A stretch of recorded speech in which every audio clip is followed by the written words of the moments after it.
वसुंधरा news, आपल्या हक्काचे news channel. Borgaon येथे झालेल्या अपघातात दुचाकीस्वार गंभीर जखमी। बोरगाव सर्कल ते 5वा मैल रोडवर असलेल्या बोरगाव सार्वजनिक स्मशानभूमीलगत व्हॅन व दुचाकी यांच्यात झालेल्या अपघातात दुचाकीस्वार गंभीर जखमी झाल्याची घटना मंगळवार सकाळी 9:30च्या सुमारास घडली।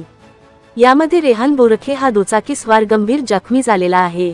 याबाबत घटनास्थळावरून मिळालेली माहिती अशी की रेहान इमाम बोरखे वय वर्षे 25, राहणार 5वा मैल बोरगाव हा खत आणण्यासाठी आपल्या MH0A9088 गाडीवरून बोरगावला आलेला होता। लागवडीचे पोती घेऊन 5 मैलकडे जात असताना हेरवाडकडून बोरगावकडे येणाऱ्या MH09BM9031 या व्हॅनची धडक झाली।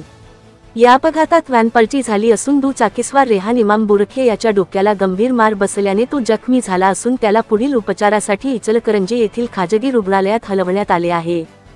घटनास्थळी सदलगा पोलीस स्टेशनचे सहाय्यक पोलीस MA जमादार यांनी भेट देऊन पाहणी केली असून घटनेची नोंद सदलगा पोलीस स्थानकात झाली आहे।